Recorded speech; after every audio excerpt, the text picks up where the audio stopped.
A milk seller has 75 litres of cow milk. అతని దగ్గర right ఆవు పాలు కౌ మిల్క్ 75 లీటర్స్ ఉందట.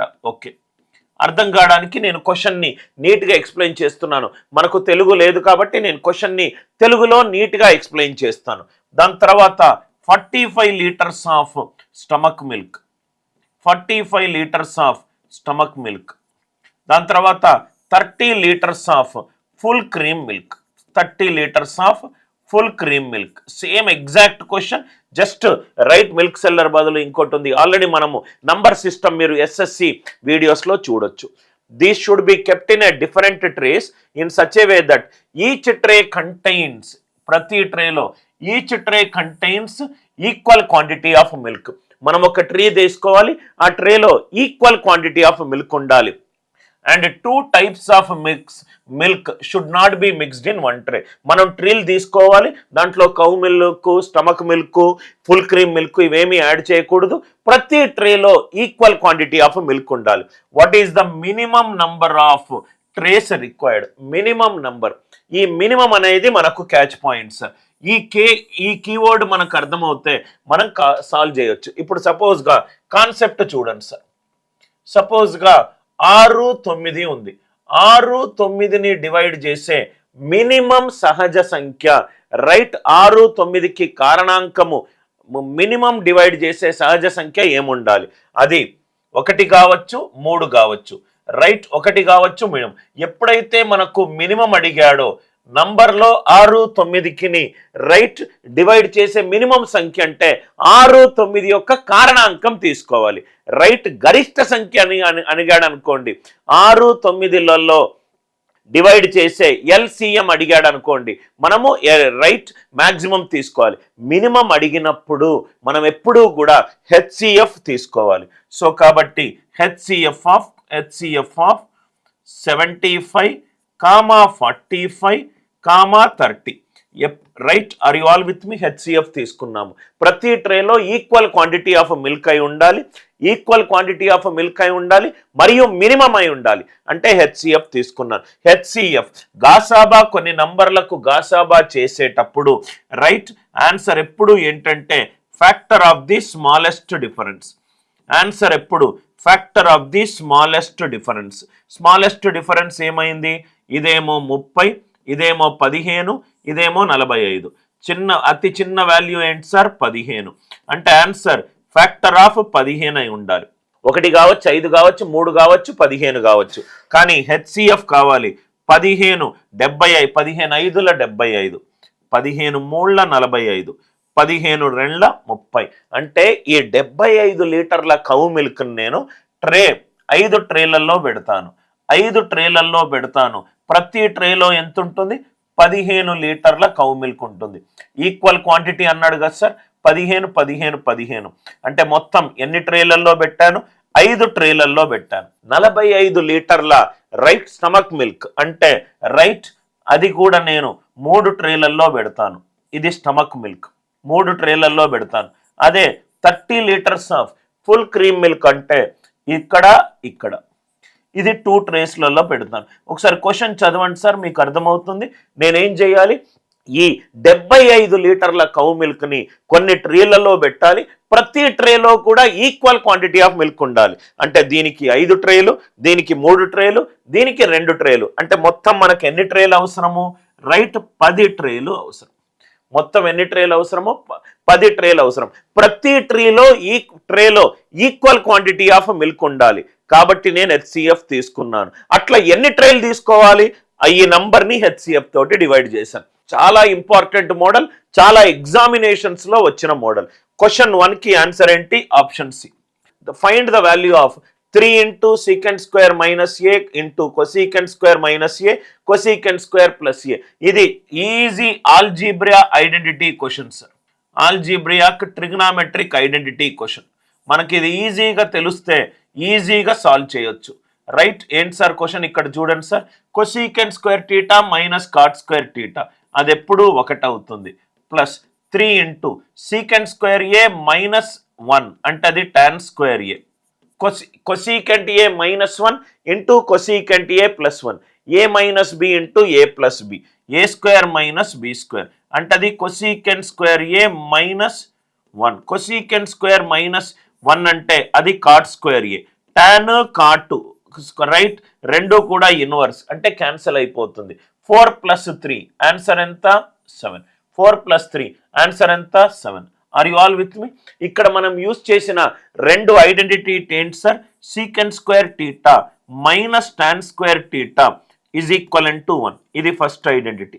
నెక్స్ట్ ఏం యూజ్ చేసాము? Cosecant square theta minus cot square theta is equivalent to 1. ఇది సెకండ్ ఐడెంటిటీ. ఇంకోటి ఏం యూజ్ చేసాము? Tan theta is equivalent to 1 by cot theta. ఈ మూడు తెలుసుంటే ఈ క్వశ్చన్ని చాలా ఈజీగా సాల్వ్ చేయొచ్చు. ఈజీ క్వశ్చన్ చూడంగానే మనకు ఆన్సర్ వస్తుంది sir. ABCD is a trapezium. ఇది మనకు మెన్సురేషన్ 2D నుంచి డైరెక్ట్గా theorem based question. ABCD is a trapezium in which AB is parallel to CD. ఇది ఏ, ఇది బి, ఇది సి, ఇది D. ABCD is a trapezium కాబట్టి AB is parallel to CD. ఏమన్నాడు?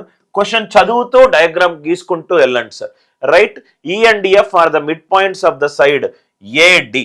ఓకే, ఏడి అన్నాడు కదా సార్, అంటే ఇక్కడ డి పెట్టుకుందాం, ఇక్కడ సి పెట్టుకుందాం, ఇక్కడ డి అండ్ ఇక్కడ సి. సో దట్ మనకు క్వశ్చన్కి తగ్గట్టుగా మనము ఇది డి, ఇది C. E and F are the mid points of right the sides AD and BC. Okay, which are not parallel sides.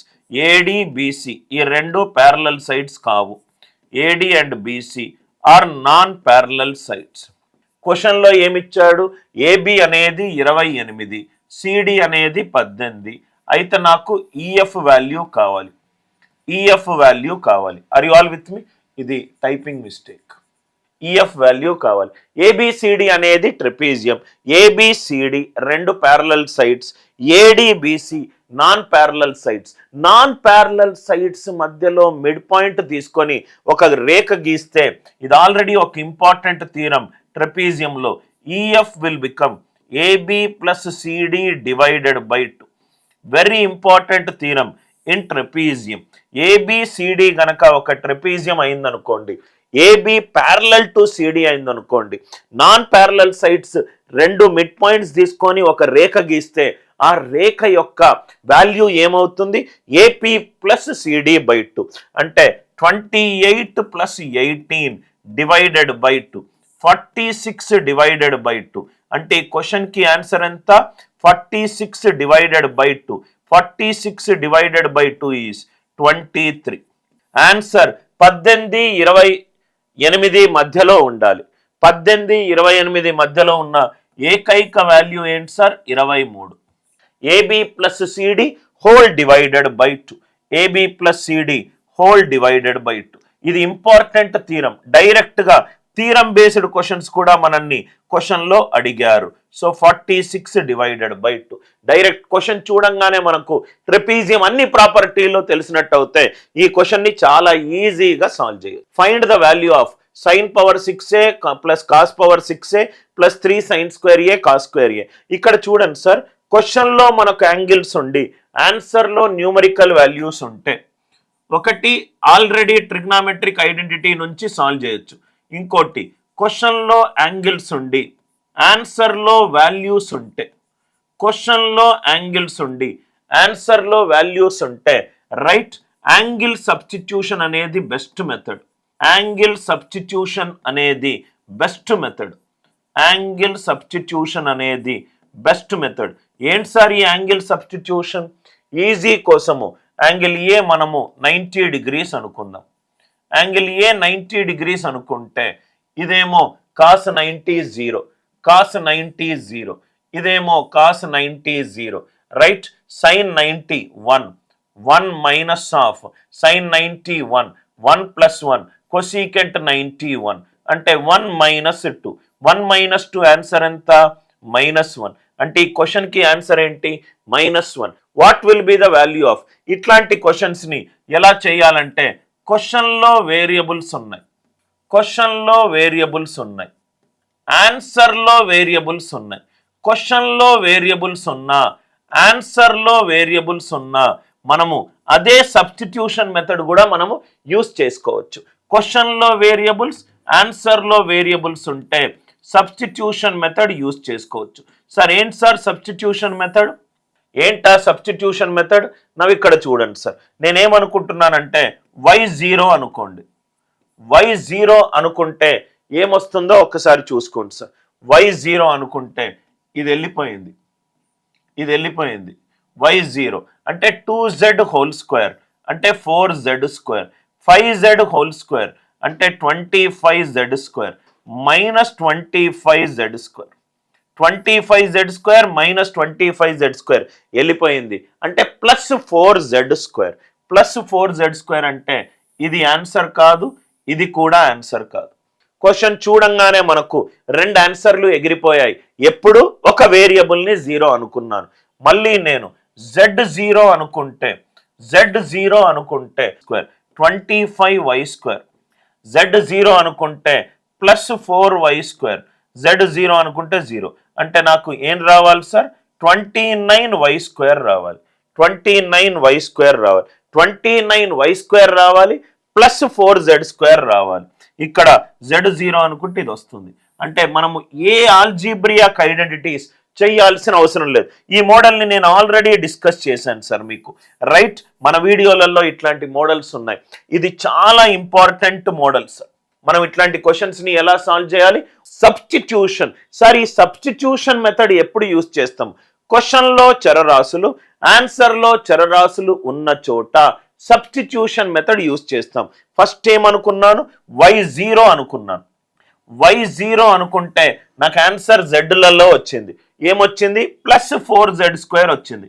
ఇది మైనస్ 4z స్క్వేర్, ఇది మైనస్ 4z స్క్వేర్ క్యాన్సల్ అయిపోయింది. దాని తర్వాత z0 అనుకున్నా. z0 అవుతే answer వైలలో వచ్చింది 29y square, కానీ option C 19y square. So ఈ క్వశ్చన్కి ఆన్సర్ ఎంత? Option D. Are you all with me?